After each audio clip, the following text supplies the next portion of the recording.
1 and 2 and 2 and 1 and... Oh, shucks, I can't dance.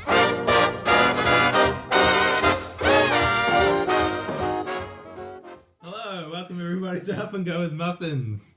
I'm Dan, and joining me today is my co-host, Ethan. Hi, I'm Ethan, and we also have a special guest today, Luke. G'day, mate. How's it going? Yeah, no, we don't know what we're doing. Yeah, we don't have a topic for the podcast. We've just wanted to start a podcast for a while, and we decided to finally get it going. And so yeah, that's what we're doing today. We'll just probably be a loose chat session and just see what comes up. Best enjoyed with some Up and Go and Muffins. Yes, which we are drinking and eating right now. We're drinking fine breakfast. Sanitarium, please sponsor us. We're drinking out of mugs, but you can also go for the box approach if you so desire. I would genuinely love it if Sanitarium just contacted us. They conquered the world. Yeah, Sanitarium just conquered the world. No, Sanitarium just contacted us and was like, "Yo, we'll give you free Up and Go for the rest of your life if you just say, hey, we're sponsored by Sanitarium." How good would that be, though? I'd love if they sued us for infringing on copyright. Hey, but at least the way I like to look at that is publicity, right? Yeah. Just to clarify, podcast is Up and Go with Muffins with an N instead of an and. Yeah, we're not up and with the and percent. Sanitarium, we love you. Let's get real. Drinking things out of boxes is like dated. You mean I hate drinking like juice boxes. Like I like straws, and juice boxes are really the only things you buy nowadays that have straws. Okay, no, I'll be real with you. Like, there's a few things that I'll see. Like, imagine I was driving down the road the other day, and I saw a grown ass man riding a scooter, like a normal scooter, like a scooter, or like a Razor scooter, just like a normal one you go to the skate park with and stuff. And I was just like, that's fine, but it just doesn't sit right. Same whenever I eat a lollipop or something. Got a lollipop and I'll take it out, lick it, and then I'll suck on it, and I was like, flip, I feel like a child. I guess it's kind of, but it's sort of funny though. It's like a juice box is like a similar thing for that. In the same kind of vein, candy canes, they're too small. Oh, you mean like the mini candy canes, or like the regular size? I haven't seen an average size candy cane in years. What's an average size candy cane? I don't know, maybe we're talking like the generic kind of like 6 inches. The ones you hang on the tree, sort of thing. Oh yeah. I guess because it's cheaper to sell them and to buy them in packets, right? Yeah. You buy a packet of 100 grams of candy cane. Who's killing the artisan candy business? Is it us, the millennials?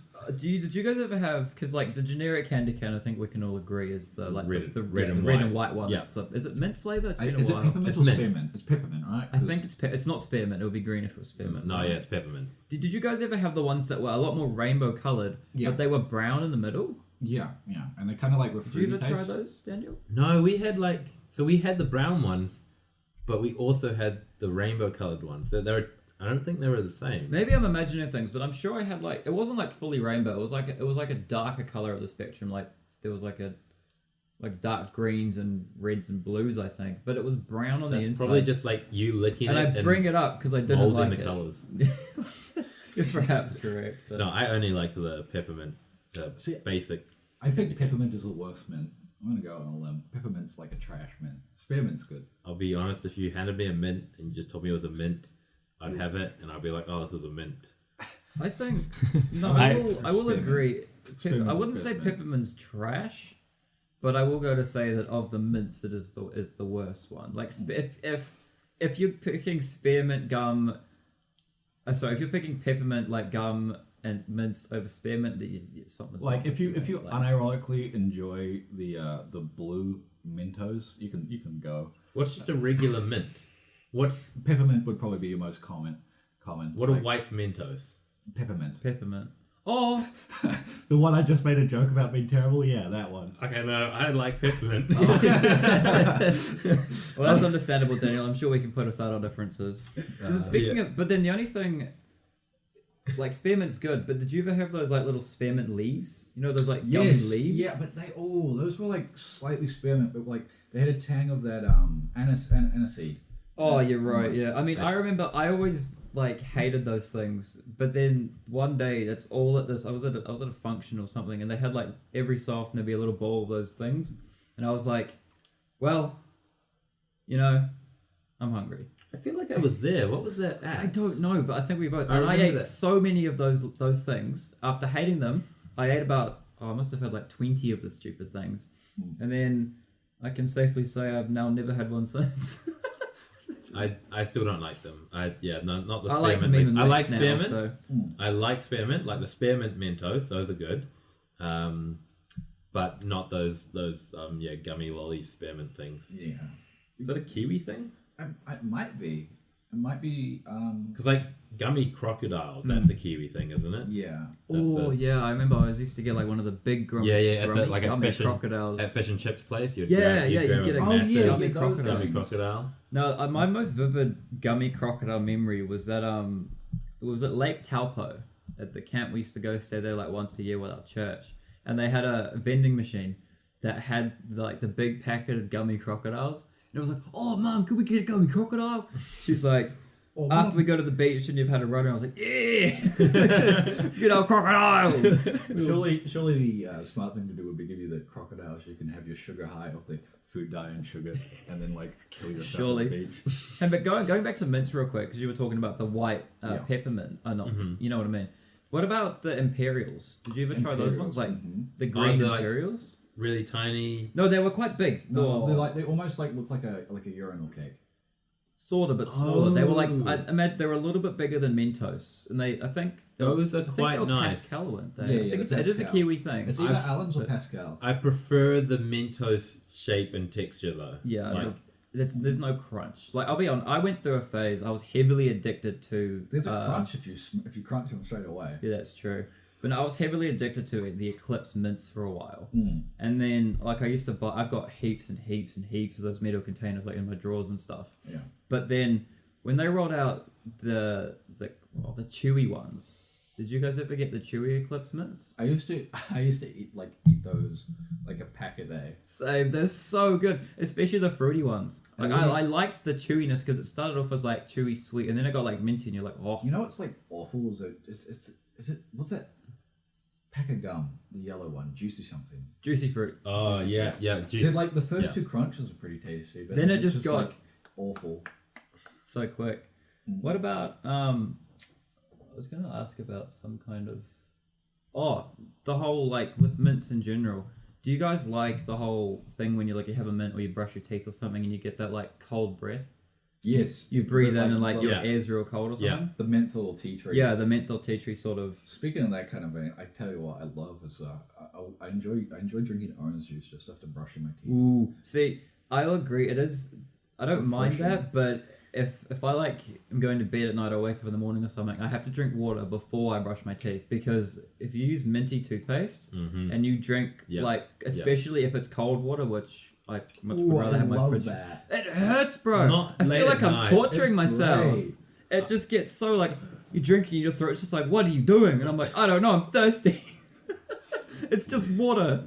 But it hurts so bad. Yeah, I'd hate when I'd have a sore throat, so I'd take it, like a mint throat lozenge. We'd always get the mint ones because they clear your nose as well. Like a fisherman's friend or something? No, we'd always get... Cure-Rolls, surely. Cure-Rolls the way to go. Cure-Rolls, yeah, they clear your sinuses up. But yes, Cure-Rolls, sure. Just a minty one, you take it right, and it does soothe your throat and clears your nose. And then I'd go to get a drink of water to soothe my throat more, and it's just cold down my throat. And I'm like, there is a level of that can be therapeutic, I think. Like, if you have a mint and you have like kind of room temperature water, it can be nice because it feels like it cools your whole throat down. Or it just causes you a different kind of pain, and it's a change from the normal sort of throat. Yeah, that checks out. I like my water like as close to freezing as you can get it, and then doing that. It's very. I'll agree. I think tasty. That's my biggest pet peeve at home, honestly, is because we've got like a 1.5 2 liter glass bottle we keep in the fridge for cold water, and I have a vacuum sealed bottle that I use that just keeps the water cold. But if someone finishes the water and they don't refill it and put it back, or if they leave like only this much, like a little tiny bit of water left in, it's just like, I want cold water. You'll get in trouble from Mum at our place if you do that. If you don't refill the water After pouring it into a bottle or something, yeah, you'll get in trouble from it. See, the only person I get in trouble with is like myself, my future self. Yeah. I'm like, what a dick. Like, how dare I not put the water back? Yeah. I mean, it's very much at the time, you're just like, oh, future me will deal with it. But then when future me gets there, you're like, what an idiot past me was like 10 minutes ago. What a joker. I always say that. I'm like, future me can deal with it. And future me is always annoyed at past me, but that's okay. That was kind of my mentality whenever I went and got like curry or Mexican or something. It's like, I'm going to regret this tomorrow on the toilet, but hey, this is tasty. I've yet to have like an experience like that, like to like eat a cuisine. Yeah, I'm with you. Yeah. I've gone to like Indian places and got curry or whatever, and sure, it maybe give me a rumbly stomach, but never to the point of like, I don't feel good. Like I've never. It's just kind of like, it just feels like the weird. whole sort of Taco Bell fiasco where like things are exaggerated. I kind of get that in general because I eat pretty healthily, generally speaking. I eat a lot of. I balance my diet as sort of best as I can, but I kind of will go through phases where I won't have lollies or something for like a week or 2 weeks even sometimes. Then I'll completely binge out one day, and then I'll feel just like crook in the evening because I ate so much crap the one day. But then, are we getting Taco Bell here? Yeah, it's open in Auckland. It's There's a Taco Bell already open in Auckland. Oh, okay, I thought I had read something about it, but I wasn't entirely sure. I see a lot of news, and not all of it's true. Yeah. No.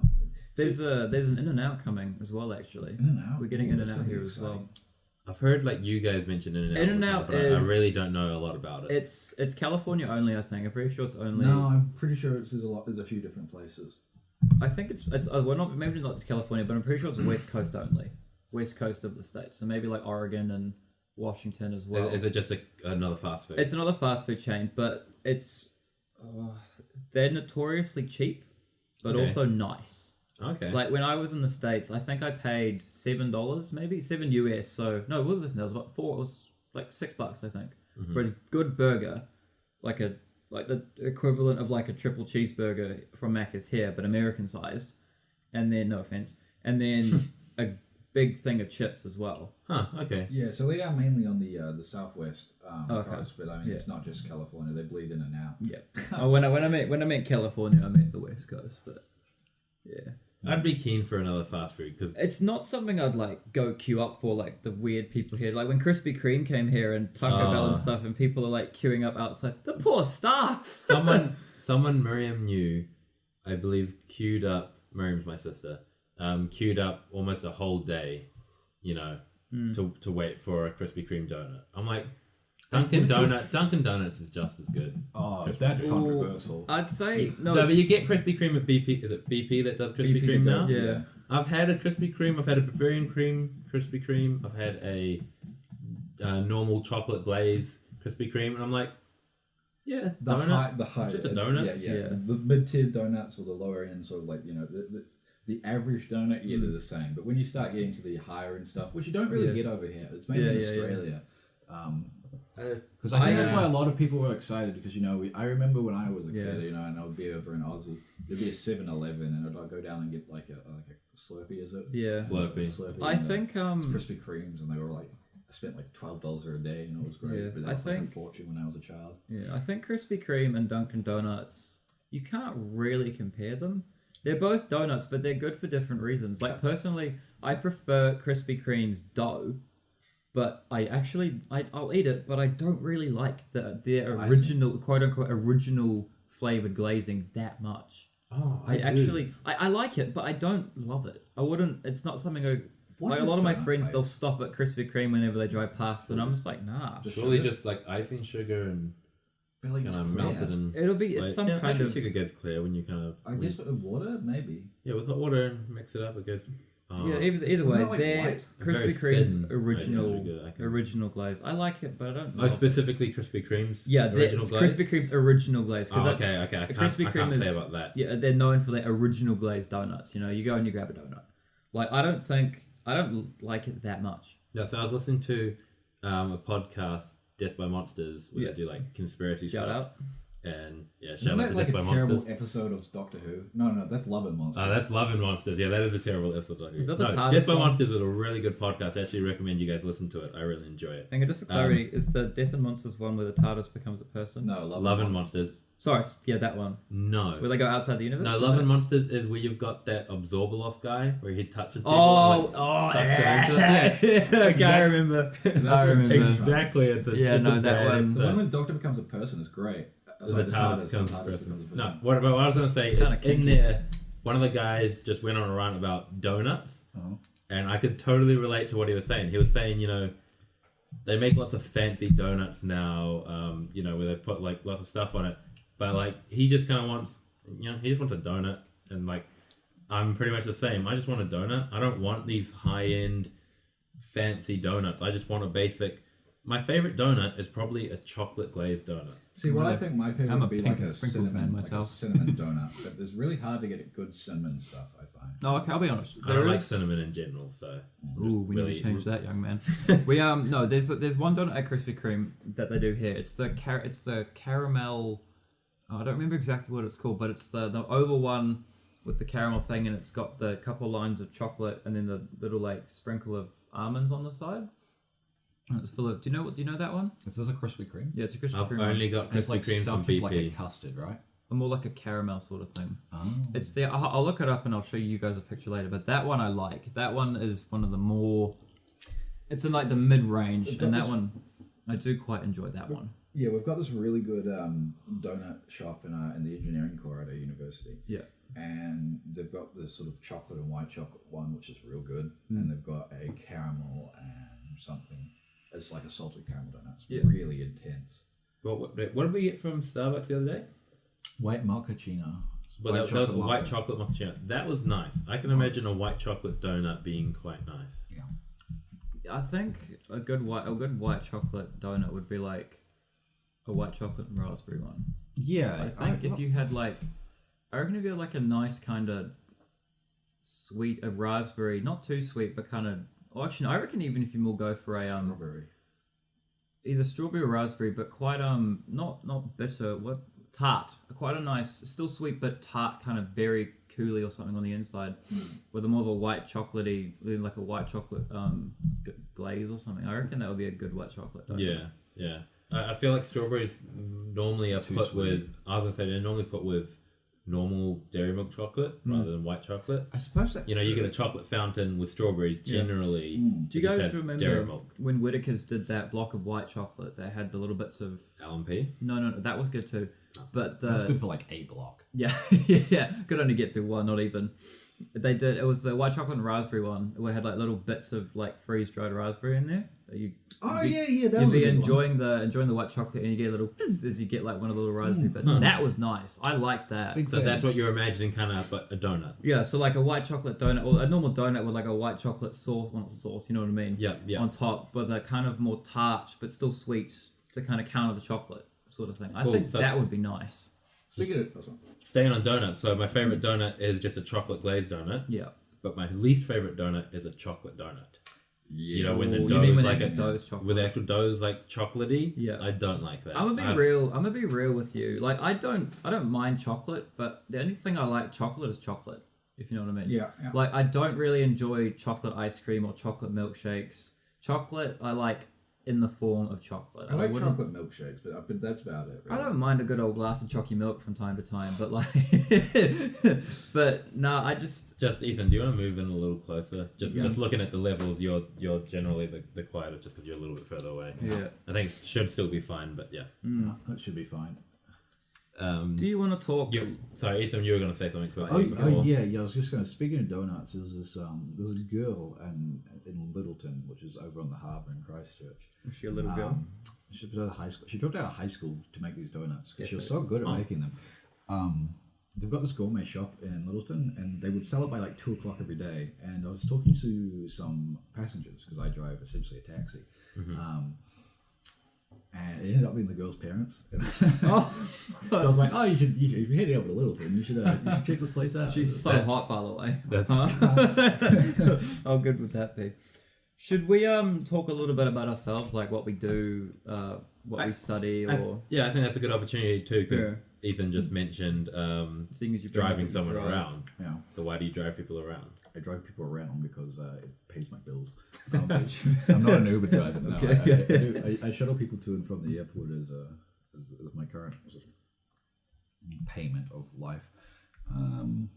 It's kind of like valet driving. That's the word. I was going to say chauffeur, but not really a chauffeur, is it? Chauffeur tends to be a bit more one-on-one. The way I remember it, more like you know how like for example, there's a group Uber now, isn't there? Like Uber carpooling. X, yeah, something like that. I don't know. The way I remember chauffeur from valet, a chauffeur is someone who I hire to drive me around. A valet is the person when I pull up to the casino in GTA that I flick my keys to and they go park my car. Oh, okay. Yeah, so valet service is like when you pull up to the airport, you flick someone the keys of your because that's what I know. And then you go drive the car to and from the airport in this parking spot. Yeah, right. And then you shuttle. You do like the travel shuttle as well. Yeah. Okay. So you're kind of a bit of both then. You do both sometimes. Well, I mean, I wouldn't really say taxi driving is a chauffeur. That's just it's like a chauffeur for hire in a way. Do you essentially though you work for what, Christchurch Airport? I work for the competitors to Christchurch Airport. Yeah, so you work for a. Don't say you work for Christchurch Airport. Sorry, that's the competition. I take it back. You work for people, okay. And then you mentioned you go to university, so you want to tell the people what you study? Oh yeah. So I study mathematics, statistics, economics, finance, and psychology. So you're a nerd, is what you're saying. Yeah. So I like numbers. Mm-hmm. Numbers are cool. I do. And I also like shapes. Like I'll show you some shape things. Like fancy geometric shapes. Yeah, kind of like when you twist something and tape it and then cut it in half with the weird things and properties that it does. That's quite interesting. Like you know a Mobius strip? Mobius strip. I was about to mention if you cut a Mobius strip in half, it just becomes a bigger Mobius strip. Anyway, we'll come back to that. What about you, Daniel? I work at a blueberry orchard, so I'm technically an orchardist. I guess I manage. Well, I don't manage the orchard. I'm not the manager. But I'm the management role. No. I'm the in the field guy. I guess I'm just constantly managing what's going on in the orchard. Yeah. I can't think of a way to say it without saying managing, but I manage the plants. I manage the watering system. You oversee a lot of the. Yeah, I oversee a lot of what's going on in the orchard. Of the fields. Yes. No, I like that. I'm the guardian of the field. I'm the guardian of the orchard. I'm the orchard guardian. Blueberries. Yeah, so I look after the plants. It's good, and I'm studying horticulture at the moment. That started February this year. Yeah. I've got to study for that. Actually, I've got to do my homework. And here you are, fapping around. Yeah, I was like, I've got the day off because it's here in New Zealand. It's Waitangi Day, so we get a public holiday. So I'm not working. I was like, I'll use the day studying, but no. Then we decided to come record a podcast instead. I'm not. Oh, that's the way. It's the way it should be, mate. You know. Yeah. Podcast over. You got to do a podcast with the boys, man. Over NCEA. Yeah. Any day. Here's a real rhyme for you. Yeah, but no, it's good. I love working out in the field. Yeah.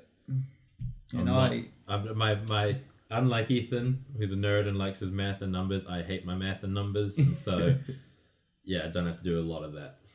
And Luke, how about you? I work in a different kind of field. I work for the ambulance service in New Zealand. The Order of St. John. The Order of St. John. Ooh. Is that actually called the Order? It's cool. If you call 111, you've got a good chance you'll have me showing up at your house. Well, not really. But, you know what I mean. If you decide that you like the podcast and you want to meet with me, just make sure you're around my area and if you want to meet break Luke, your ankle on a Tuesday come to the night. Bear Plenty area, break your ankle, call 911. Please, I need some trauma jobs for my case logs. Call 111. Is that our number? 111, everyone. 111. I think if you call 911, it will transfer you to 111. Yeah. And same with 000 if you call it here because that's Australia's and 999. Isn't there like 711? Am I just thinking of 711? Oh, bro, there's so many. I don't even know. I don't need to know, so I don't bother. But yeah, I work for St. John. I work on the ambulance. I'm currently doing a diploma with St. John as well. So in the next couple of months, the wee wagon. The woo wagon, yeah, the wee woo wagon. In a couple of months, I'll be able to practice as an EMT. I thought, just speaking of your job, I saw you sent on Snapchat like a video of the stretcher things? Or Oh whatever? yeah. Those are pretty cool. So Yeah, in the recent, it's only been in the last 2 to 3 years, I think. Because the model of stretcher we use is called the striker. We've got striker stretchers, and normally they're all foldy this, that, and the next thing, and it's all manually got levers you pull, and then one person lowers one side, and down you go, and it's quite tedious on the back, and it is possible to operate with one person, but it takes a while of walking back and forth and up and down and whatever. But they've recently implemented these brand new electronic striker models, which the whole thing goes up and down at just the press and hold of a button. And then you just slide it up to the edge of the truck, hold the thing, and it just goes whoop, and just slides straight in the truck. is it like, It's pretty epic. does it kind of pull itself up onto the truck, or does it connect to a specific thing on the truck? Kind of imagine there's a trolley in the truck that it sits on, and then that will come out, and there'll be two little prongs sitting on the bottom. Okay. Then you clip it into that, and now your up and down buttons sponsor us on the to bring the legs up and down. Now control the actual mechanism underneath. So Okay. that'll go up, and then it'll lift the whole legs up, and then it's floating, and then you can just push it in. See, I like to imagine it's just a stretcher with like human arms, like a spider. This giant person just And it kind of just, like, stands up and climbs just goes ooh, and just picks it. And it just climbs Yeah, it's up. pretty cool. It makes life much easier. It saves your back. I thought it looked pretty cool, and because you were telling me that you would often do jobs by yourself or something, and you Yeah. had to put someone on a stretcher, and I was trying to imagine Rough. how do you put someone on a stretcher by yourself, and I couldn't picture it until you sent me that video. I'm like, oh, that makes sense. It's kind of more automated and Yeah, it's a lot. I mean, obviously, generally speaking, there's at least two of you on the truck, so you can lift people on stretchers and stuff. But often, if you're picking up someone from a rest home or whatever, there's always nurses or general public members around to help you out.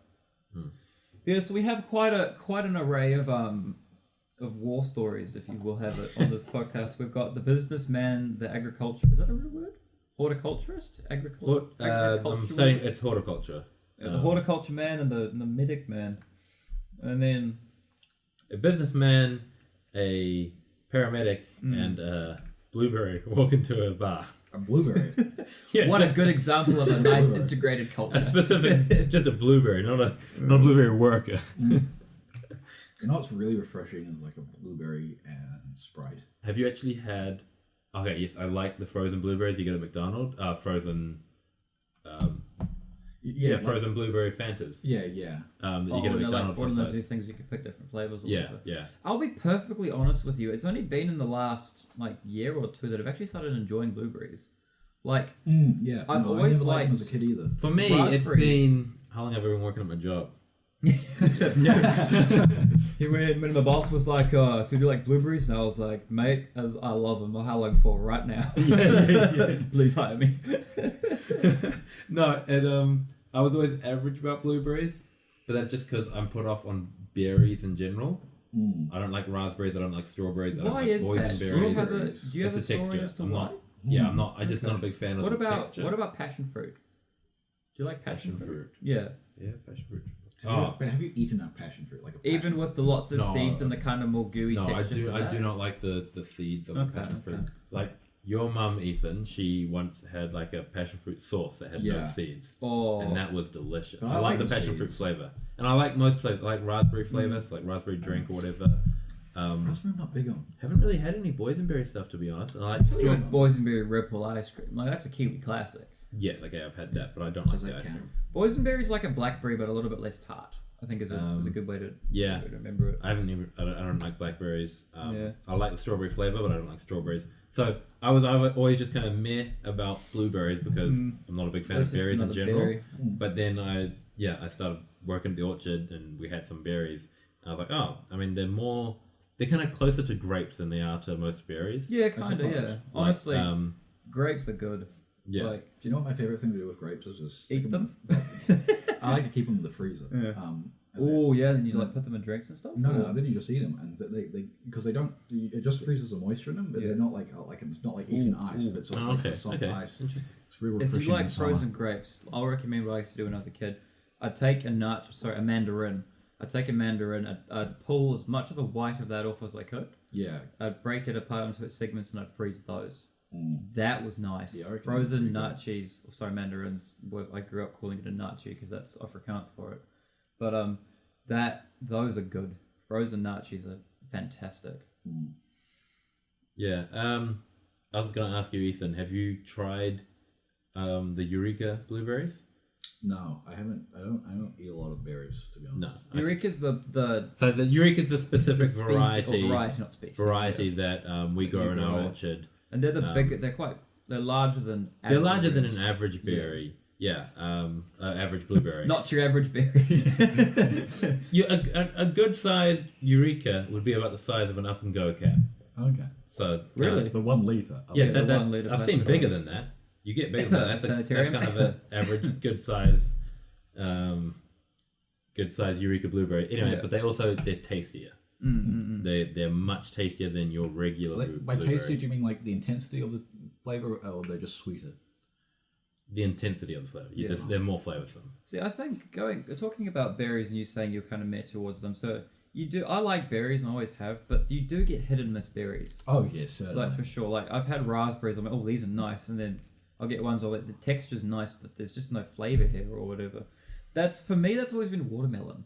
Yeah. Watermelon for me has been super, super hit or miss, you know? Yeah. Like, I wouldn't say that I like watermelon, but someone's offered me a piece, I'll look at it and I'll go, okay, that looks juicy, full of flavour, and cold on a nice summer's day. Crunch, yum.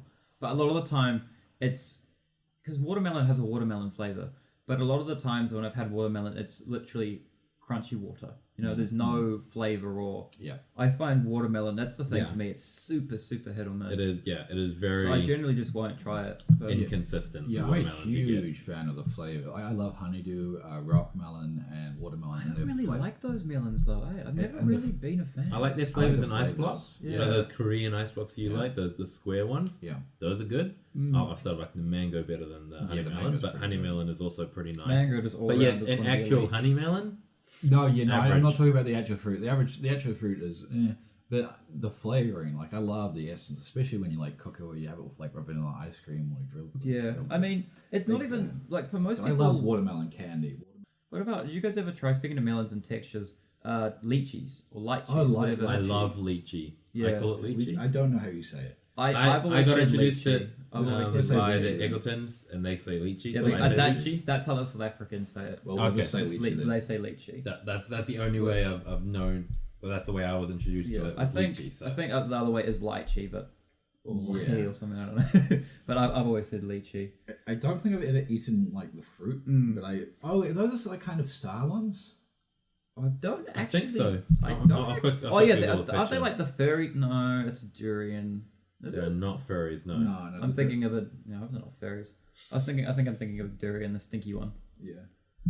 Yeah, like lychee. I remember whenever we'd have like fruit salad, particular brands would have like cubes of lychee in them. They do kind of look like a small durian though. Oh, okay. So I was small red durian. No, I haven't ever had the fruit, but there's a. Is it Max? Mogu. Oh. Is it like the drink? Is it Max who does like? Kind of imagine soda? Aloe vera, but more chewy, sort of. I wouldn't know. The only lychee drink I've had is the Mogu ones, the Japanese drink.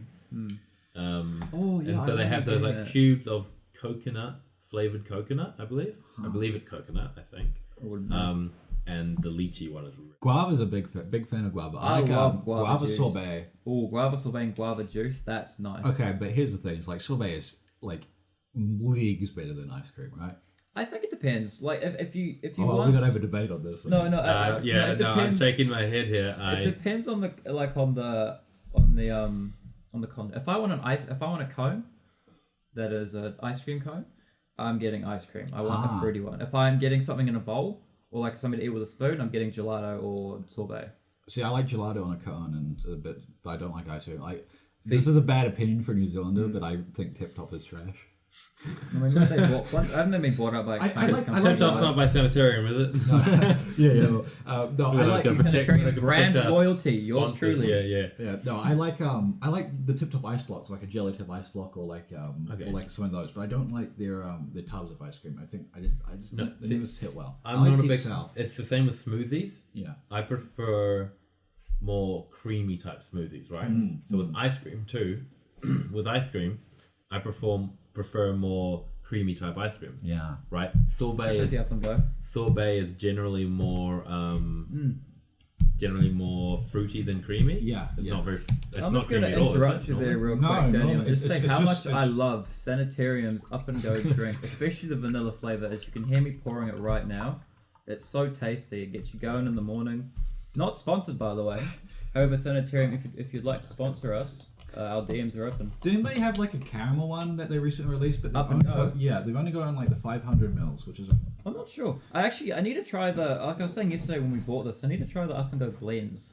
Like, what are they? Are they mixture of all three or no? Blends meaning like it's got like oats and barleys and kind of grains and stuff. I don't know if I assume it's still Up and Go texture, normal. Like there's no lumps because it's still out of your little straw. That sounds filling and like I think that's the point. It's supposed to be a fantastically good replacement for breakfast because then you get your grains and your extra stuff as well. Great alternative. Sanitarium, I love your work. We hope you love our work. Yeah, huge fans. No, we'll go back to. We'll talk about breakfast. Before we get back to that, we were talking about sorbet.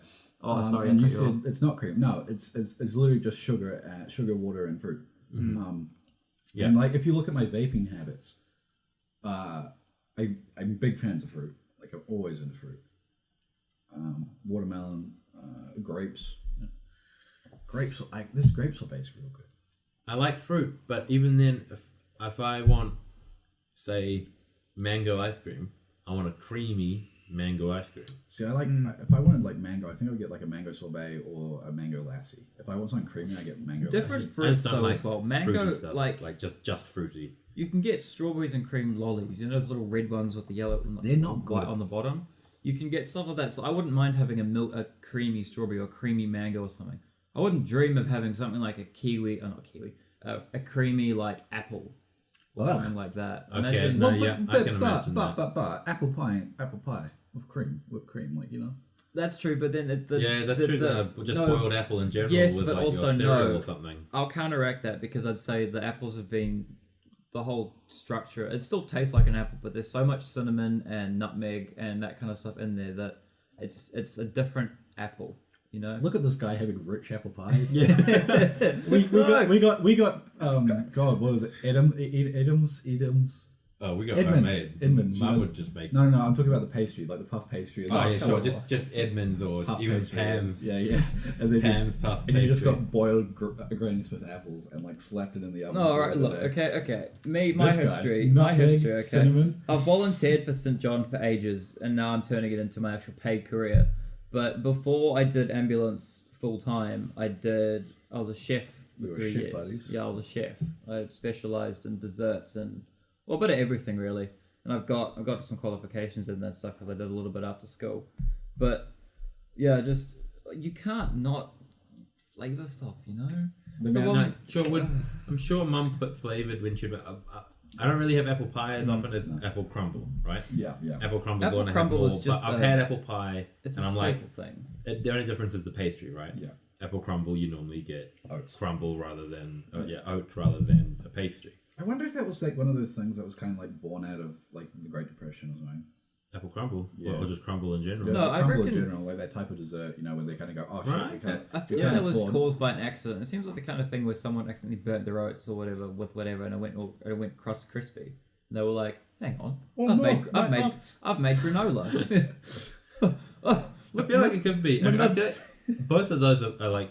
I mean, it would be easy to Google, but I can't be bothered. But both of those both make sense. Yeah. Yeah, it could be something that they go, what do we have? We have oats. It's like we carrot can make a cake. dessert out And of then this. people were just goofing around, just trying to use oats in multiple ways. Yeah. But Yeah.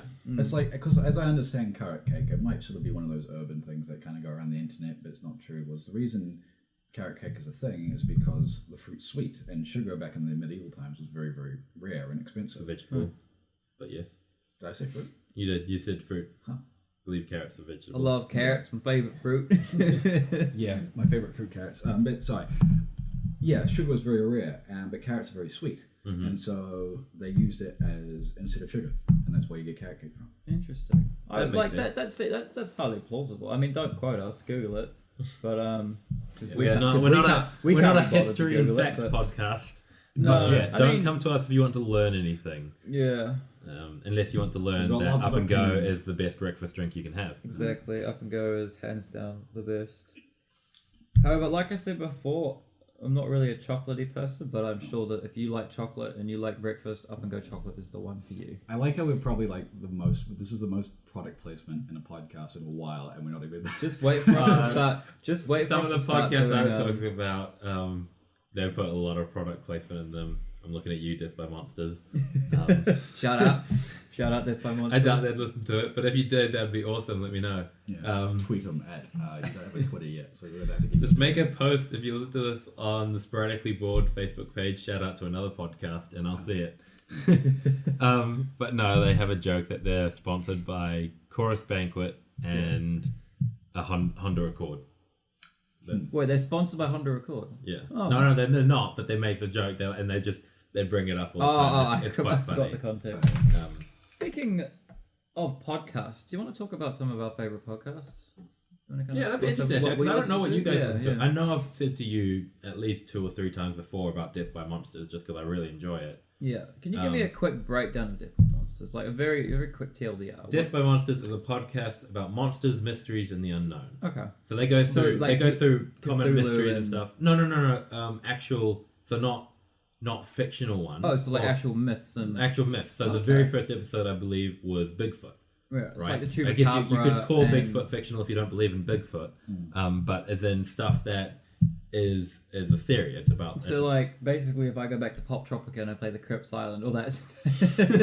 What about they just stuff like the Amelia Earhart incident, right? Where she she's the one that flew around the world or whatever. And then she disappeared. Yeah, she like the went Bermuda Missing. Triangle and and all that's the type of podcast sounds like it a is. good listen actually. And so there's 3 of them. There's Matthew, Nick, and Laura. Shout out Laura, let's go. No, it's a joke. Her name's actually Paula. It's Paula Deming. But my bad. Yeah. Love and like they're generally they're very 3 different personalities, and like it's a really good. They clash and interact really well, and so like they'll be talking about it, and they'll take different views and take different sides. Okay. It's very good. It's where I learned about DB Cooper, who he's a guy. He robbed a plane, got a bunch of cash and everything, and then just jumped out of the plane, and no one ever saw him. I was going to say, again. how do you get away with that? He told the pilot to like keep flying, and then he jumped out, and no one knows what happened to him. No, with a parachute. No balls. I think he had a parachute. He probably had a parachute. If you want to learn the story, you could listen to the episode on Death by Monsters. Yeah, shout out Death by Monsters. It's great. I really like the story. It's a great podcast. But yeah, what do you guys listen to? I like one called The Portal by Eric Weinstein. Who's a mathematician. And math podcast. Come on. Come on, does. No, but it's not just a math podcast. I mean, there is a lot of math, but it's really. I'm a simple man. I see numbers. I click. No, it's he has a few different interesting people from, especially in sort of the. I guess I don't want to call it I guess you could call it intellectual sort of thing. Has a lot of sort of people in like the professors. And people who've been people with so many numbers and letters after their names. Yeah, and they talk about things I'm interested in. Yeah. You should check out. Sorry, I'll cut in Luke before you mention something. You're probably a Spotify. But you should check out. You should check out Ludology. Ludology is a podcast run by Jeff Angelstein. What, Ludology? Are we talking Ludology here? No, Ludology. Love your work. What was his name? You can continue. Jeff.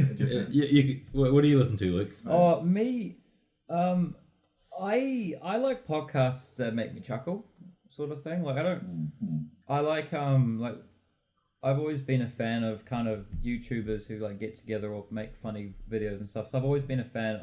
I've listened to the Misfits podcast pretty much since episode 1 for them, and then recently Offline TV started up a podcast which is like Pokimane, and their gaming house started their own podcast and stuff. So I like generally I listen to podcasts about from people I know and follow, and I just like chatting and. Pretty much, yeah. Or they'll tell stories, or just talk about themselves, or I just like just listening to that and just listen to people that I am interested in and like follow and watch all their videos and stuff. Just chatting, and I more listen to podcasts at night. I'll slap it on, fall asleep to it, and then wake up wrapped up in my headphones. I wonder if there's like an ASR type. I didn't know this, but ludology is the study of games and the acts of playing them. Oh, neat. Okay. So that's what I knew that's what the Who's that podcast is named about. after? Ludology. I don't know. I It's could look a it up. ludology, But that's what ludology is, and that's what the podcast is. It's like the hows and whys of board games and how they work. Jumps into the mechanics of board games and stuff.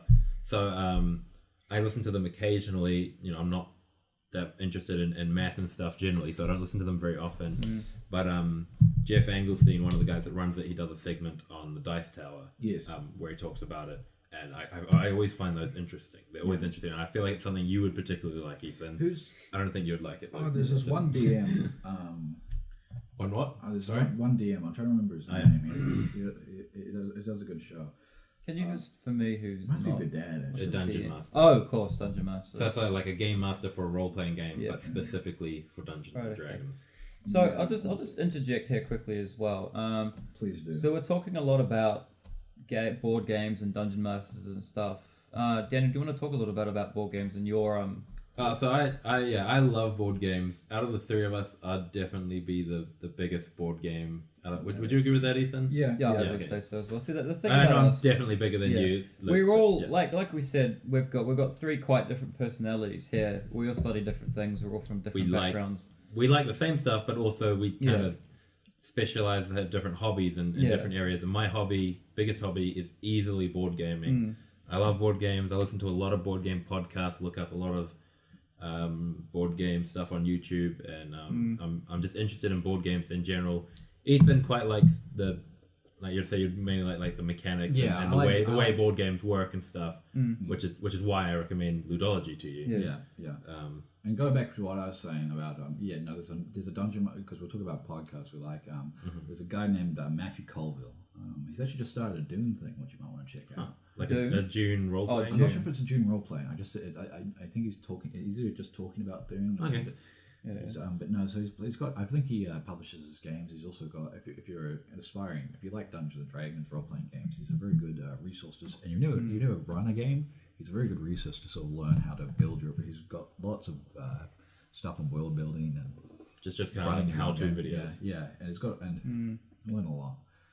Speaking of things we like, though, you know what I like? I like Up and Go. But you know, Up and Go is high in protein and fiber, it's high in calcium, it's got 10 essential vitamins and minerals, and no artificial colours. The average serving of an Up and Go is equivalent to 2 Weet-Bix and milk. Smash one of those backs in the morning, and mate, you will be good to go. This is why Luke is the special guest for this episode only. Yeah, mate. I'm busy here drinking my 3rd glass of this stuff now, and you boys questioned me when we said 3 litres.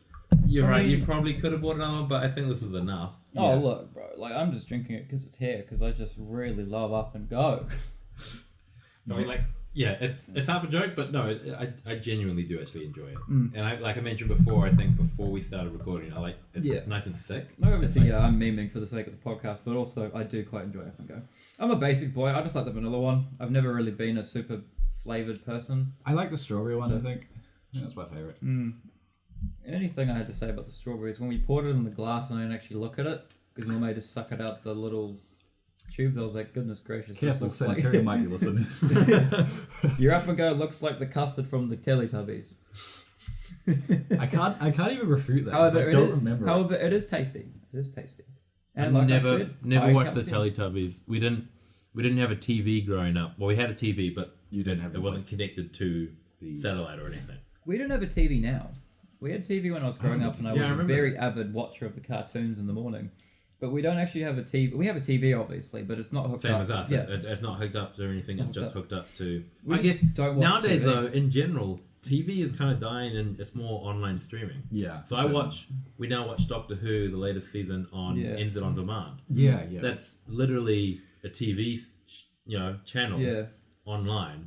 Well, I watch Disney Plus, Netflix, those kind of stuff. They're just TV, but whenever you want. Which all don't have ads either. Yeah. As well. So TV is just kind of dying down and getting replaced by streaming. And it's like, most of the time it is cheaper than, I don't know, technically if you have Freeview it's free, but a lot of people back in the day had Sky. And Sky is expensive, I think. Isn't it like $50 a month? It's Sky is... Which is like 5 streaming services. Not to be controversial, but Sky is also quite there's a base, and then you're paying. Oh, then you've got like your sports package. You pretty much pay extra money for each individual channel. Yeah, which is quite. Yeah. Like I mean, whenever we went on holiday, I'm sure there's like a Sky Premium where you get. Yeah, I'm sure there is, but that would probably cost I think it was like $80. arm and your left kidney or something. Yeah, I always liked going away when I was younger, and the place we're staying would have Sky, and I just watched Cartoon Network. Yeah, I was going to say Sky's was only good for Cartoon Network and Nickelodeon. You wouldn't have really watched much cartoons when you were younger. So growing up, like we didn't watch any like kids cartoons. We'd occasionally get them on video from the library, like videotape. Yeah. Oh mate, yeah. Because and even then it was mainly. There's not a lot of High Five. You guys remember High Five? Yeah, High Five. Like the Wiggles, but High Five and like What Now and like that kind of stuff. High Five was never watched What Now. What Now was grossly overrated. I know, but you wouldn't have watched it because it was set on a Sunday morning during church. Was High Five Australian? I don't. Like the Wiggles? Yeah, no, High Five was Aussie. Yeah. We watched a lot of High Five. I think Miriam used to like it. What about Big Fish? You ever watched them? No, was Big Fish, Little Fish, Cardboard Box? No, not Bob the Builder. We watched a little bit of Bob the Builder, but can I just talk about how good Bob the Builder's version of Mambo Number 5 is? Honestly, to this day, I'll still same with like that and VeggieTales. I'll bust out some of those songs every song just because they're funny. So over the holidays, I was at Beach Mission, which is just we run a children's program at camps over the Christmas holidays, which for us is summer. For Americans, it's winter, so that would be a bit weird to have a shout out our Americans holiday camp. Yeah. But yeah, we run a program there, a Christian themed program, and one of the days we just decided we were just going to listen to VeggieTales, just VeggieTales songs, and we found an album called Bob and Larry Do Country. Oh my word! And it's got a cover of Larry the Cucumber singing "Achy Breaky Heart." Oh my goodness! I think it's good. I think a lot of people like VeggieTales is obviously it's a Christian like children TV show directed at children. However, it's quite old and a lot of people do know about it. So if you don't know what VeggieTales is, I would strongly recommend going and educating yourself because it is pretty funny. It's getting out there though in memes and stuff, right? I know I've seen memes a lot of general meme pages, not Christian meme pages. Yeah. Because you got like memes for Jesus and stuff. Bigger. Yeah. I'm talking about just general meme pages. We're posting VeggieTale memes. I think it's like actually getting out there. I think it's funny. Look at the premise. It's a show about vegetables. Yeah, I know. Stuff. It's a cracker to this day. I mean, I'm a 21-year-old male, and I was somewhere the other day, and I was I think it was at like your house when your mum was like looking after the grandkids or something. Yeah. And they put on VeggieTales, and I was like. All the slaps. I was like, I'm gonna watch this. I sat down and watched it. I was having a good old time. I think it's epic. VeggieTales will forever remain relevant. The asparagus were like Junior. Or the tall one. Yeah, Alfred. No, I'm talking about like the 3 villains asparagus. That was the one that went big. It was the one of the 3 asparagus on the one that was set on. Madame Blueberry. Let us introduce ourselves. That's Madame Blueberry. Yeah. No, it's Daniel. No, it's Daniel in the Lion's Den. It's that same episode. It's that story. Oh, is it? But Madame Blueberry and Daniel, I believe, on the same episode. Yeah, that meme with the 3 guys coming big in. Idea. Yeah. When they walked in and they're like, "Let us introduce ourselves." That screenshot became quite a big meme. They're spring onions. Right. Oh, that's right. Shout out spring onions though. Spring onions are fantastic. If you ever want to put something on something, dice up spring onions. Yeah, I do like spring onions. I love We're spring back to onions. food now. But Dude, food is the staple of life. If they've got through like 40 minutes of food, they're not gonna care if we come back. Welcome back to the food podcast. But food for me has always been like. I mean, that's why you before you worked as a chef, you did study, didn't you? You studied. Yeah, I mean, for me, I needed something to study, so I went into culinary school. That's the word I was looking for. Because I was never the kid who was always like, oh, can I cook dinner? I liked cooking, but just more of an art. You know what I mean? Yeah. Like, so I went into culinary school because I needed something to do, and then I went into restaurants. But then, I just decided after that food's more of a hobby than a career choice for me because like the service of restaurants and stuff was just nuts. Although I will say, like, I like food in the sense of like pairing. Like if you take wine for example, I don't drink wine personally. I just don't like it that much. But I really like the art behind pairing a particular wine with a particular meat or dessert or something, and I think it's really cool. I really like the whole. I like wine tasting. This I don't mind. I like it enough. I'll taste a little one and kind of be like, okay, I can kind of taste the smokiness of the wood this was whatevered with, or stored in a barrel. Yeah, of this particular barrel. Like that whole thing of how just storing it in a particular barrel can change the whole flavor and give it. I think that's really cool. Like even with meat, same thing. You know, you can smoke meat with using different wood, using and apple, it will add a different, just a little bit of different flavor to the actual meat. Yeah, so then pairing that making wine with then your whole smoking and marinating of your meat, and then pairing your meat with the perfect wine. That whole procedure and art behind it, I really like that. It's really cool. Yeah, it's one thing I've always liked. I mean, I don't really like the making of food, but I like the eating of food. Yeah. I like, my favorite thing is I like catering. Like, I like working at camps and stuff, but I like just having another family or some mates over for dinner. You've got your steaks marinating that were in the night before, and you've made a bomb ass salad and just a bunch of stuff that you just put on the table, and then I just really like making food for people and them enjoying it. Yeah, your birthdays have always been like the best meals I get. Sorry I go hard to on my birthday, my bro. sister Sharona, if she ever listens to this. Like, your meals are also really good, same as my brother-in-law Jeremy. But Luke, Jeremy's a chef. Yeah, Jeremy's also a chef. And no, he does make a really good meal. But generally, when we have his meal, it's when we have a meal at yours, you'll bring out your do you call it a barbecue? It's a Weber. It's a Weber barbecue. Weber barbecue. And you always put your steak on you and your lamb and whatever, and you always have it like lovely marinated and I'm very passionate about. Yeah, it's always very beautiful. My mum's always like, man, I always feel bad because you're the one who does all the cooking on your birthday, and I'm like, honey, I wouldn't have it in any other way. Yeah. I don't mind. And like cooking's fantastic and all, but there's one meal you don't want to cook, and that's breakfast, and that's where Up and goes. That's why Up and goes. The thing for you, are you thirsty? Don't have time to make a bowl of cereal? Grab an Up and Go. Yeah. And coming into the shelf, Up and Go blend. Just like what you're saying about your mum, right? About saying that she feels guilty that. I just like making food for other people. It's like with board games, right? You know, I remember one time Isaac said, it's like, thanks for always like setting up the games and like clearing them down. I enjoy opening up a box and setting up a board game. Yeah. Most board games. Yeah. I can't think of one in particular actually that I don't Risk. enjoy. No, even Risk is not too bad. Too bad actually. Risk, Ticket to Ride, but I enjoy it. I enjoy, especially actually the packing away. I enjoy making it so everything fits in the box and everything. Because some of my games I've like added like little containers, component containers in them, and it like does fill up the box, and so I enjoy having to kind of. I think Catan is the worst for like trying to get the pieces back in the box, right? Yeah. Catan. You can't even talk about Catan, Luke. No. You've never played Catan. I've never played Catan. He avoids Catan. But Catan is like the normiest of like board game. I know, and you say that, which ties into my story.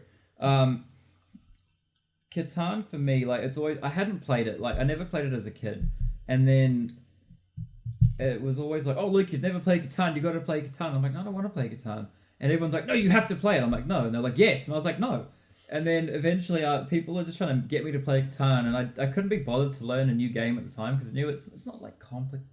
No, it's really not that. It's like pretty. It's a pretty simple game. I just couldn't be bothered to learn it. I didn't want to play it. I think all the time when it initially started, I just didn't want to sit down for an hour and a half and play a board game. Just wasn't feeling it. So then after people were constantly just telling me to play it and that I had to, I was like, no, I don't. So now I blatantly refuse to play anything Catan themed for no real reason, but just because I haven't played it yet because I refuse to play it, so I just still refuse to play it. Yeah, so he hasn't played it just because he specifically refuses to play it. Yeah, I just refuse. Like, but here's the thing, right? So not Gateway. Catan is considered one of those like kind of foundry games. You often call games gateway games, as in it's the game you use to introduce someone into the hobby. Catan is a pretty basic gateway game that you'd consider Ticket to Ride another gateway game. Ticket to Ride is better on the phone. I can't think of another one. Don't at me. Ticket to Ride's much better playing. Just because it does the scoring. Because it does the scoring, you don't have to place trains. It's just like you don't know someone whacking the table accidentally. Yeah, exactly like that, and the trains get everywhere, and you're like, stuff like that. Like a lot of games, most board games I do prefer to play. Like Monopoly, for example, I don't like the Like, the app or the thing. I'd rather actually just play Monopoly. I like having the money. I like having the cards in front of me. But Ticket to Ride, it's like one of the games where I'm actually like, nah. You want to play Ticket to Ride? No, I want to play it on the phone. Yeah, I do like the feel. I like moving pieces, right? Like I like actually moving pieces. You're a big fan of worker placement games, eh? Oh, worker placement is probably my favorite mechanic in games. Very closely followed by deck building. But yeah, worker placement. I love games where you have lots of pieces and you've got to put them in different places. Where you're building up something, or you're moving something around. Of course. Yeah, I play really darts. Like just basic darts, where you throw the darts on the dartboard. Yeah, because You still play cigarettes. I feel like I can't throw darts. So Yeah, I'm so I cannot bad throw at dart. I'm the guy who gets bonus points for hitting the little rafters sticking out of the funny. Now, speaking of darts, I'll tell a funny story.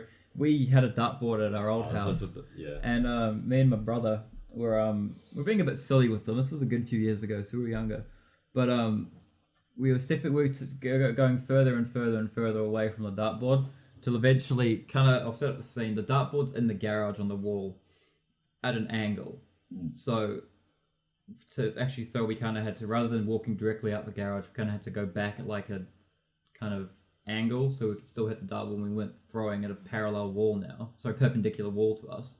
But we were all the way outside, like a good 10-15 meters away from the dartboard at this point, and my younger brother throws the dart. It goes straight up in the air, comes down, and thunk straight into the tire of his bicycle.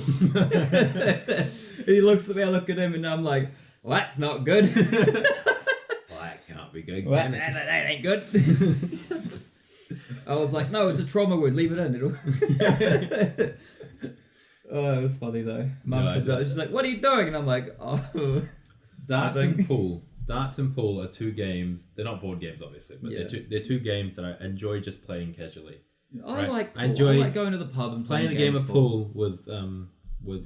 I actually prefer a pool 1-on-1 personally, but two on two is okay. Any more than that, I hate playing doubles in pool. Doubles I'm okay with. 3-on-3, which I've done once. It's just far too competitive. It's not enjoyable 3-on-3 really. I'll play it if that's all we've got. You just never get to hit the ball, you know. At least I mean, I just like playing 1-on-1 because you actually get to hit the ball every time. Yeah, pool's a good game, same as darts. I like just throwing a dart at a dartboard. I'm not very good at it, but it's enjoyable. It's fun. Unless someone's good at it and they're giving you a hard time for it. I'm going to throw a dart at your bum in a minute.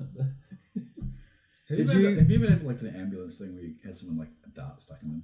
No, not me personally. I know of some jobs that like my crew partner and stuff have gone to, but I don't really get trauma jobs. Yeah, you were saying. Yeah, whenever I work, like, it's weird, really. It boggles my mind a little how, with something so unpredictable as the ambulance service, because of how unpredictable people is and stuff, you have a little up and go by sanitarium stuck in your mustache there, Daniel. Thank you. What was I saying? Oh yeah. There are observable trends in the ambulance service. Like, anything can happen at any time, and obviously, like, a heart attack could happen at any time or whatever. But then obviously, like, in the winter, you see a lot more bronchitis or colds, that kind of stuff. And then later in the evening, you can get a lot more people who are sick, and they're actually sick because they had food poisoning from their dinner, or so there are observable trends, and it is. But sometimes, like, I really, really, rarely, as in not often, get trauma stuff. Most of my jobs, I have trouble with that word too. Rarely. Yeah, rarely. I say it like really, so I'll say something like, I rarely have ginger beer. Yeah. You know. But I mean, it sounds like I really have ginger beer, which doesn't make sense. I don't doubt that at all. But yeah, I just because really is rarely. But rarely. Rarely have really ginger have beer. to. Speaking of rare, let's get back to food. How do you boys like your steaks? Medium rare. Medium rare. Medium rare. Good. I like No one's medium getting rare as shot well. today. The other day I had eye fillet at home, and eye fillet obviously You did it blue, didn't you? not quite. It's quite a tall cut of meat. Yeah. Like, generally, it's not like a flat steak. It's more like a standy uppy kind of cylinder. What's the fancy word for cylinder? Cylinder. Yeah, just a cylinder, more like a cylinder shaped of meat. So generally, when you cook that, you'll fry it on all sides, and then you'll generally put it in an oven or something. Is that what's in a beef Wellington? I couldn't tell you. I'm not sure. I would imagine so, but don't quote me. But yeah, so that one, generally speaking, you want to more cook it on each side to get your crisp, and then cook it in the oven so it actually more cooks in the middle, because you'll burn the outside before you cook the inside because of the height of it. But so I had one of those, and I was like, oh, I can't be bothered to oven this as well. So I cooked it off to a decent level on each side. I knew it was going to be rare as anything on the inside, but I was like, yeah, I'd like to actually try like a proper rare steak, and I'd rather do it myself. I'd rather like cook the first like rare steak that I try. I'd do it myself, and flip. It was really good. It was life changing actually, because like you look at a steak and you kind of go, it's bleeding. That thing's still alive, but it's just so much more. Plus, this was a nice cut of meat. Yeah, but it was just so much. It was just so soft and just nice. Like all the flavor that I'd marinated in was still inside the meat, and it wasn't chewy. The outside was a little chewy, good. The inside just like almost melted in your mouth. And I was like, damn, this is good. Depending on the cut of steak. I think it really does depend on the cut of steak. In general, just a steak like a what do they even use? Just like what is the generic cut of steak? Yeah, skirt steak. Yeah, skirt steak or T-bone or anything like any kind of just like more of a slab. Yeah. I'd take that medium rare. But I think if the steak of the day is eye fillet or something, I would get that rare. Yeah, and even depending on the certain cut, blue can be nice. I haven't tried blue. Again, I'm a bit like, cautious. The rare was good, but I think I'd blue's the kind of thing I don't know if I wouldn't really. I'm a not trusting person. I don't know if I'd trust a chef to do a blue properly. Something you do like from those pufferfish guys in Japan. Yeah. Would you eat pufferfish? I would be interested to try it. What's his technical name? Fugu. Fugu. I think it's fugi. I think it's fugi or fugu. Voodoo. It's voodoo. Yeah, it's something like that. Pardon our pronunciation, but I'd definitely be keen to give it a go. I've always I've always been a little bit of a picky and cautious person. Yeah. But then once I actually got into the culinary arts and stuff, I started trying a lot more things. Like I like heart. Heart's quite nice. I like the texture. I like liver. You know what I love for breakfast? I'm looking forward to Dad's birthday, which is coming up. Is he going to have up and go? I doubt this will be released before Dad's birthday. Yep. But it's liver and kidney. Liver and kidney fry up for breakfast. I like liver and kidney. I haven't tried kidney, or at least I don't actively remember kidney. Dad will often, when Mum goes away or for a special event like Dad's birthday, he'll make a liver and kidney fry up. And yeah, good, my dad also onions and garlic and whatever. Sounds pretty yummy. My dad does a really good liver dish as well, actually, which I need to get off him. But I remember the first time I tried heart, it was our friends were over and our parents made a pizza because Dad was into cheese making at the time as well, so he'd made mozzarella and some feta and stuff, and he makes a pizza and he had it was homemade mozzarella pizza and what they were calling mini meats. Is what our family presented them to us as. They kind of looked it looked almost like almost looked like an olive, little olives on, well not little, but like your normal kind of olive sized thing on a pizza. And they were like, oh, it's just it's like mini sausages, mini meat sort of things. And we're like, okay, all good. Eating this pizza, it was tasty as, the meat was nice. And then my family's like, oh yeah, now that you've eaten it all, those were chicken hearts, by the way.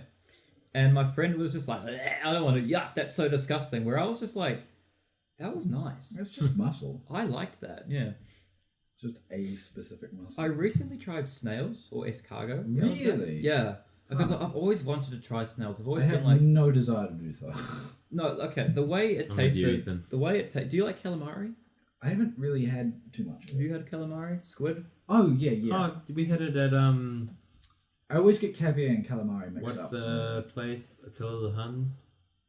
Genghis? Genghis Khan is what I meant. Yeah, poisoning dog. Not octopus, but only that one time. Calamari. After that, actually, every time I've gone back to that exact same place, it's been fine. I think just on that night they must have not cooked. I did make a meat salad.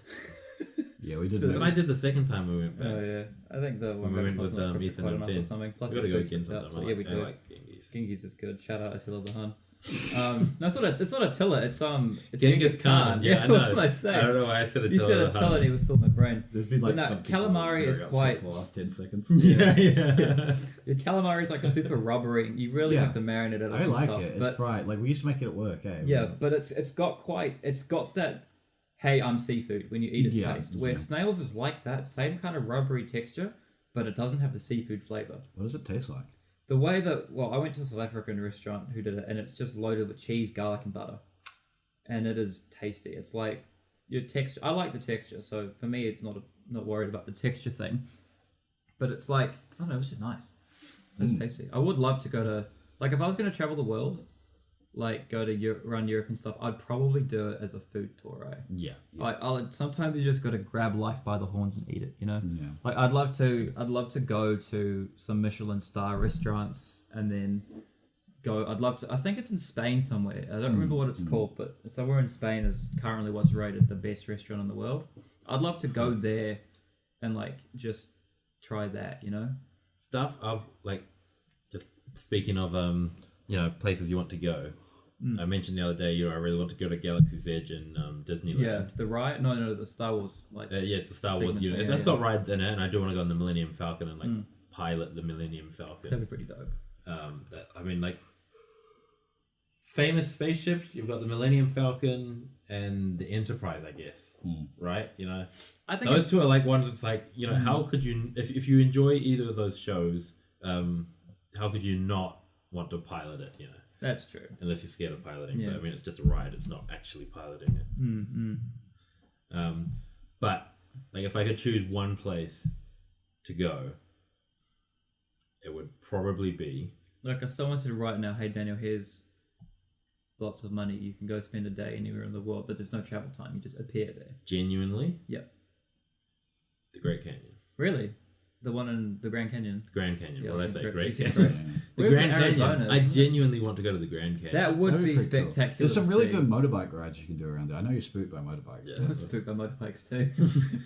But there's some real cool tours you can do around there. Just the Grand Canyon just looks amazing. And it's so massive, right? It's so like big and vast. It's just poof. It's like, yeah, true. Whoa. You like your Western movies. I think yeah. if I was going to go somewhere in America, that scenery, I'd go to Yosemite. Yosemite, yeah. Yeah, the national park with the volcanoes and the walks and the snow and. I thought that was, isn't it Yellow Park or whatever? Yellowstone. I thought Yellowstone was part of Yosemite. They might be the same, but don't quote me. It's about Yosemite. Yosemite. Yeah, I was going to say when Apple first did their Yosemite. Yeah, I thought it was Yosemite. Yeah, Yosemite was what I called it. Same with like Hermione from Harry Potter. I thought it was Hermione or whatever. But someone said Yosemite. I was like, oh, what's that? And they spelled it out. I was like, oh, yes, I know that one. That's not what I thought that was. Ah, yes, Yosemite. Okay, now, here's a question for you guys, because I know my answer, and I said it to you yesterday, I think, Ethan. If someone comes up to you and they go, right, you've just won a week's worth of time in a country where you get to like go around bits and pieces, see kind of the main stuff, engage in the culture, and really just live that lifestyle for a week. Or that country, where would you go? I think Japan would be real neat to do because it's so different from because see if you go to like Europe, like everything that is kind of even like Mexico or Spain, it's like it's kind of similar to like the Western way we are. It's like right. Asian is like just so different. I'll talk about that quickly as well. Like so I was talking to someone from I think they were either German or French. I was talking to them the other day. And they were saying, with like food and stuff, you go to Italy and there's heaps of French and Spanish restaurants, as well. Yeah. So, and then you go to Spain and there's heaps of Italian and French places. So like, it's all kind of same but different sort of thing. What about you? Where would you go? So you so they'd be offering like a week-long trip. A week to 2 weeks, just enough to kind of see the country. Like a tour guide person or at least someone who knows. Your choice. If it was with someone who like knew what they were doing, and like knew the good places to take me and stuff, all expenses paid, kind of. Probably France. France. Oh, yeah. I'd want to go to France, and I know there's cool things to see in France, but I don't know what they are and anything, and like I don't have specific things. If it was just me taking myself around, I'd want to go back to Israel. Israel, okay. I'd definitely want to go back to Israel, and I'd be like, I want to see this time. I want to go here this time. And all that. It would definitely be Japan for me as well. Yeah. I'd love to go there because that country has everything. I really like traditionalism. Yeah. I'd love to go to Japan and see the mega metropolis that's Tokyo, as well as go into a Japanese Zen garden and drink green tea. Does Tokyo have free Wi-Fi or is that a rumor? I don't know. Sure. Yeah, I'd love to go into the traditional side of Japan as well. Yeah. Look at the whole thing where like I want to pardon my terrible talking about it, when they do like the designs in the sand with the rakes and like I said, I'd love to go to a proper Japan, not a tea. They call it a tea ceremony. Tea ceremony, thank you. I'd love to like. Tea party. I'm sorry, I'm white, all right. A Japanese I'd love to. I wish I could do the Mad Hatter's voice. I'd love to partake in a Japanese tea ceremony and really just get into the traditional culture sort of thing, because I find that super cool. I really think that's neat. I want to do Japan on a motorbike. I want to like get lost in the countryside. I'd rather do it in a duck whatever they're called. Huh? What are those three wheels? Yeah. Tuk-tuk. Or like a trike. No, I'd rather do it in an R35, let's be real. One of my goals actually is to take a Skyline R35 or R34 and drive up the windy Mount. What's that? I would like called? to do it in an R32. Mount Fuji? I'd love to do the windy, twisty roads on the roads that those cars were designed on. I think that would be a dream for me. I think the R34 would be a treat to drive, but I would like to do the 32.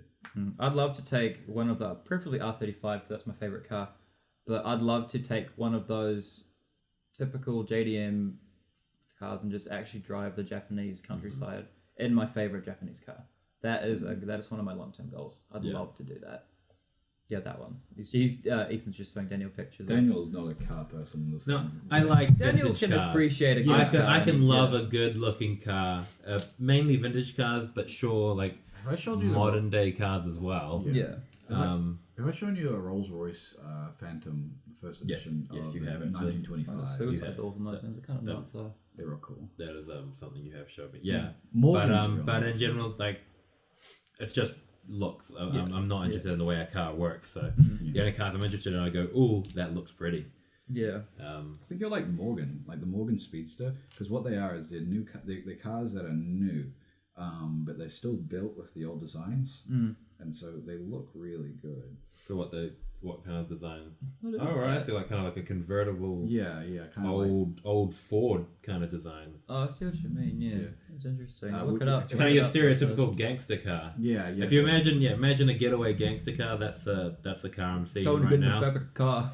Don't want to get in the back of the car. Yeah, if anyone wants to know exactly what we're looking at, it's the Morgan Speedster 8+. Speaking of like other countries and stuff, what about like languages? Are you guys interested in like learning languages? Yeah, I am, but I'm lazy, so yeah. If you if you could speak 3 other languages, English being one, obviously. If you could pick 3 languages to learn, learn, and you could speak all 3 of them out, what 3 would you like to speak? I don't know. Yeah, I really don't know. I'd choose either, for one of them, I'd choose Spanish, Italian, or French. Yep. Right? But because it's a useful language to know. They're useful language to know. I wouldn't want to learn all 3, though. No. I actually do think I'd actually want to learn German, yeah. I think, and then probably Korean.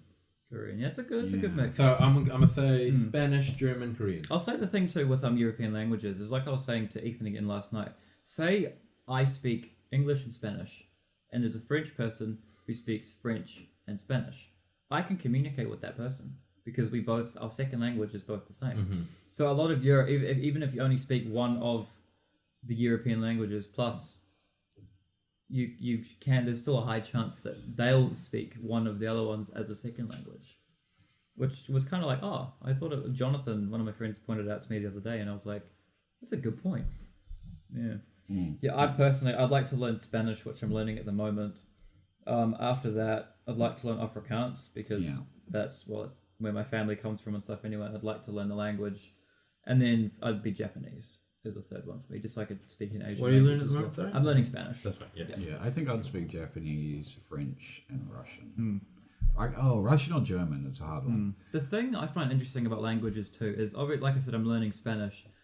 I find there's like a big difference between reading the language, speaking the language, and then writing the language. Like, I can read particular things and I know what that says, but I wouldn't be able to just conjure that up in my head. Right, yeah. Nor would I be able to write it out because I wouldn't know how to spell it. So but I can read it and go, that says this, that, and the next thing. So it's a lot easier for me to learn languages that don't use the Greek alphabet. Really? Yeah, so like I like learning Russian and Japanese is relatively But easy. that's because you learnt phonetic English. Yeah, I learned phonetic So English. if you're looking at a language that uses the same alphabet we really do, you read it phonetically in your head, right? And so it's really hard for me to get over that. Yeah, I never learned. Can you give me a break? I don't actually know what that is. So phonetic English is where you learn what sounds letters make and what sounds combinations of letters make, and that's how you learn to read. Right. So you learn to read that.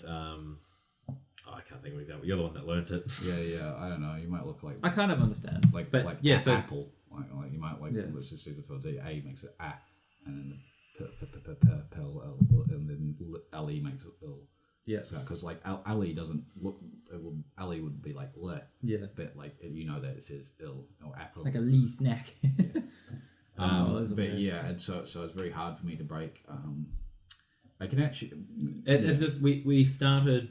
I believe Dylan was also taught phonetic English when we taught him. Bad way to teach people English. Don't learn English phonetically. Yeah, it's just one of the ways. It is probably an uncommon way of teaching people. Yeah, is it? It's not like it's not nowadays. It was. It's an older way. Yeah. Like I was born.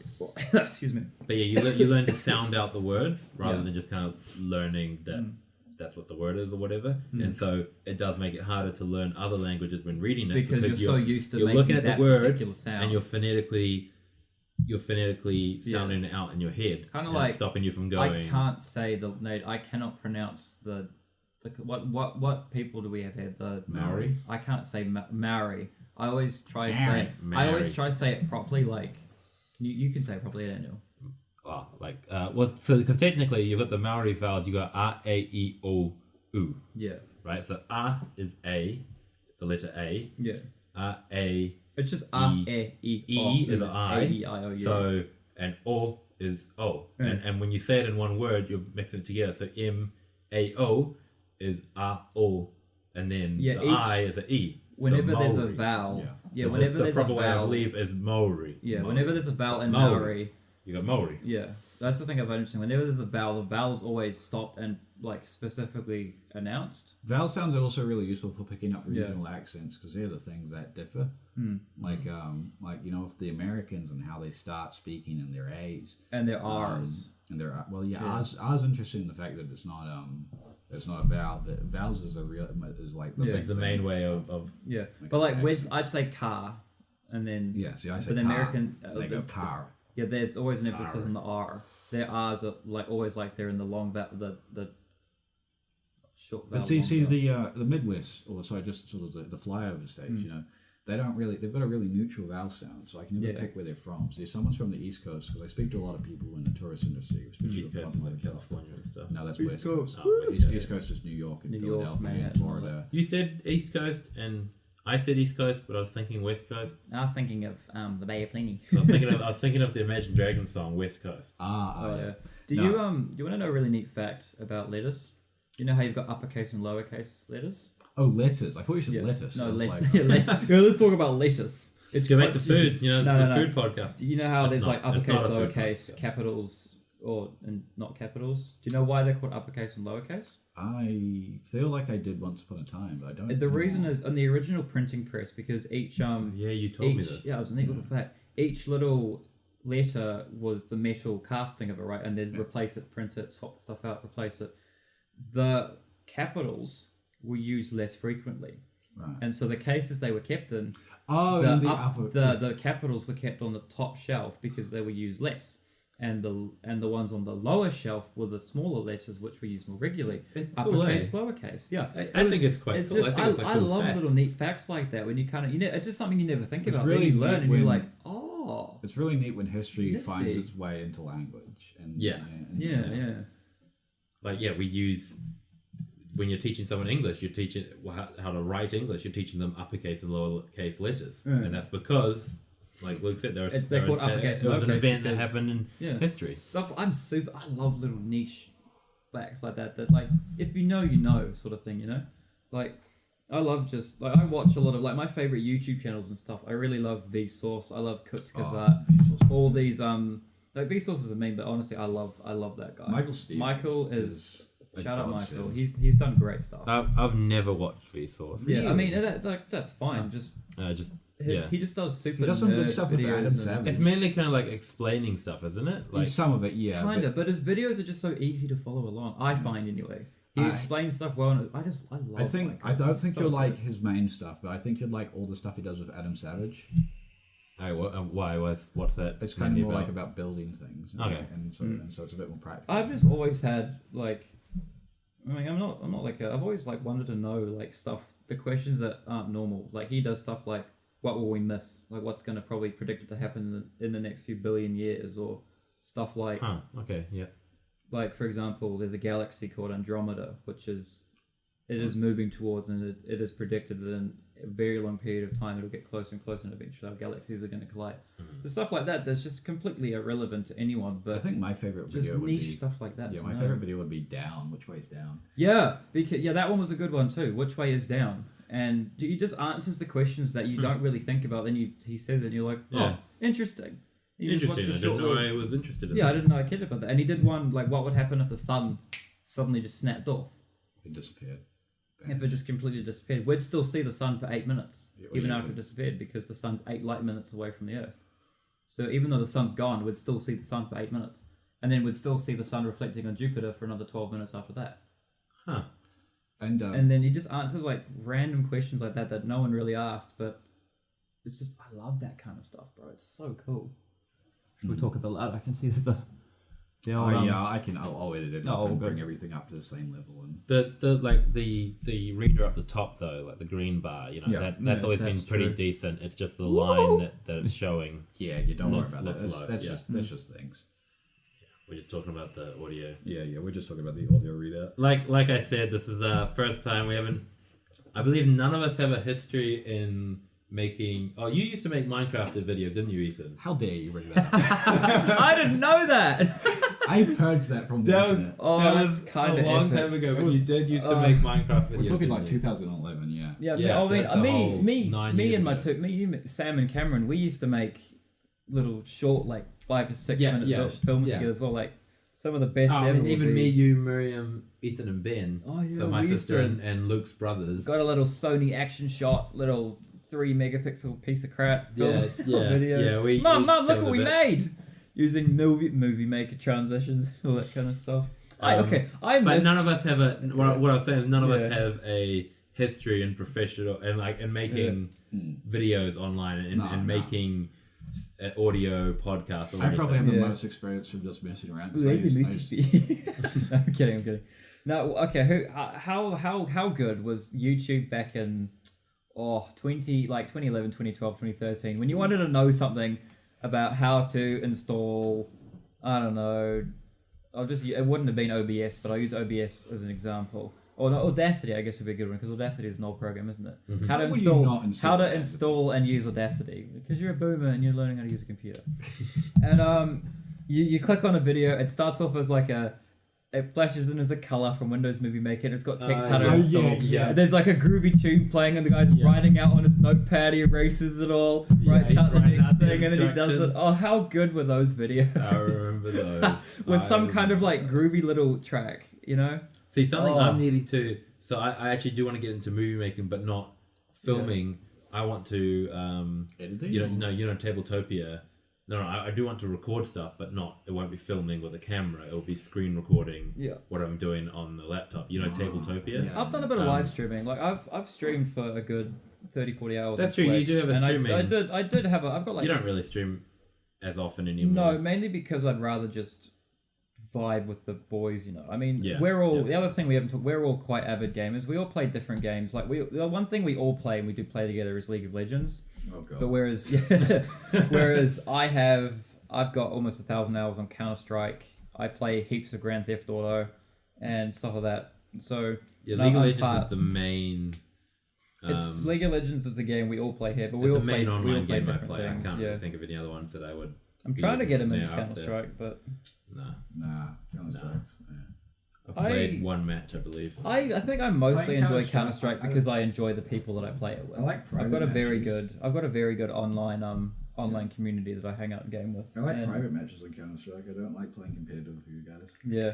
So even half the time, we were playing a competitive game the other day, and it was me and 4 of my mates, and we were just queuing up YouTube freestyle beats in the Discord bot, and we were just like freestyling to this thing, and it was just so much fun. Oh, we were just having a good time. Just someone's about to go plant A, and we're just making raps about. Our mate Willie Pete going to plant on A site, and it was just so much fun. It's actually really fun to freestyle. I'd like to learn, but I don't know if it's something you really can learn to do. You've got to just do freestyle. You got to just do it and like learn to. I feel like you can learn it. I think you can learn freestyle. Yeah, but that's not. Can you learn how to be free? You know, sort of. I don't know. You know what I mean. Like the thing I find hard is I can get like I'll make a line, bust out another line, and then rhyme it. And then maybe one more, but then it's transitioning from that third, rather than a fourth one that all rhymes with the same thing, turning to taking a word from the last one, picking one of those words, and then making something new, or starting a new verse that then continues to flow and sticks the rhyme. That's the part that I find hard. I suppose it's very much in the same vein as poetry. You know, I like a lot of old. Isn't rap stands for rhythm and poetry? Does it not? Yes. Yeah. Is that actually what? I believe so. Huh. The thing is, I think you'd have to learn how to write a good rap before you can learn how to freestyle, right? You have to learn how to actually. So you basically. You have to learn how to. Yeah. You got to learn poetry. You got to learn how to actually make a good rhythm and rhyme. You got to learn like about your. And then once you've learned like how to easily rhyme stuff, then you got to learn to just do it on the fly. Just quickly, spit out a rhyme. Yeah. Exactly. And all that sort of stuff. Yeah, that's one thing I've always kind of been like interested in. I'd like to get good at that, just for fun, just for me. It's fun. It is quite enjoyable to just like have a beat going and you're just on the spot making up a rap about something that someone's doing or just in general. It's good fun. And if you're and like it's embarrassing and stuff, but if you're with people you like and everyone's just having a good time and just vibing, it's a good time, eh? I really enjoy it. Says the guy in a tie-dye jumper. Oh, this was a gift, and it's over. It's extra. It's like 2X. I'm 5'10" and I'm only like 70 kilos, so I'm wearing like a 2XL jumper. Flipping awesome. 2XL. Yeah, it's either XL or 2. Oh, I'm XL. So. Oh, I'm a medium. I'm a medium. Yeah, there's a 2XL. Yeah, I'm a medium boy. It does look big on you, but it doesn't look like massive. Like okay. I mean, when you do that, when you straighten it out, yeah, sure, it does look quite massive. Yes. You can't see my shorts underneath it if I wear shorts. You could. How long have we been going for? An hour and a half. Hour and a half. Is there anything that you guys want to talk about, or do you think it's a good point? I think that's a pretty good pilot episode. We've kind of like bounced a lot between lots of different things, and it's been a bit of all over the show. But hey, I mean, been all over the show. But I do think we probably talked about food the longest. But that's okay. If you like food, if you know people that like food, recommend this podcast to a friend that likes food. You're not going to learn anything. But you're going to hear opinions. Food unites the people. Okay? Yeah, recommend this podcast to a person who has a lot of opinions on food. And then they can get annoyed at us for our opinions on food. Especially people who think that Up and Go is the best breakfast food. Yeah. Shout out Up and Go. Love your work, Sanitarium. However, I think we've talked about us. We've kind of given us a thing about us, and then next time we'll. Do we want to? I mean, because you do have a TikTok, Luke. Oh, do you want to plug have a TikTok. Do you want to give yourself a little plug? I don't want to plug my TikTok. I'll give Luke a plug. I'll plug my stuff. I'm Rinsler Dude on TikTok. That's RANZLER Dude on TikTok. You find me most social media stuff. That's what I go by online. Follow me on you Twitch, can find him on Twitch. TikTok. Yeah, doesn't stream that often, but when he does stream, it's good fun. It's a good time. Ethan, do you have anything? No, not really. You don't have anything. I've got so like I said, I enjoy board games. So I've got Dice Spire, which is just a board game Instagram. I mainly just post pictures of the board games I play. Yeah. If you enjoy that, then sure, give it a follow. Come down, yeah. So that's just Dice Spire on Instagram. I try to do ambulance stuff on my TikTok because I think that's what makes it unique. I have access. Yeah, thank to you for your service, Luke. Salute you back. Salute you. Yeah, then I enjoy the game, so I'm trying to get into Twitch, but try to actually stream. It's same with this. Like when you start something new, it's always like you're sitting there talking to yourself, you know. Yeah. And then when like you do have a follower, it's like someone's actually watching. Like I had 10 people watch me one time, and I was just like, oh, what do I do? So you just it's just stuff you got to do, which is why this podcast is here now. If you do want to watch someone streaming a lot, look up Germ Streaming on Facebook. That's my brother-in-law Jeremy. He streams quite frequently and he's good fun to watch. Show him some love. But yeah, all our plugs we'll put them in the description down below, just so you can Yeah. Get to it and last thing we need to say is thank you, Luke, for jumping on the podcast for this episode. Happy to be It was good to have you as a guest. Happy to be here. Thanks everyone else for listening. Yeah. See you guys. Goodbye. Peace. In the backyard.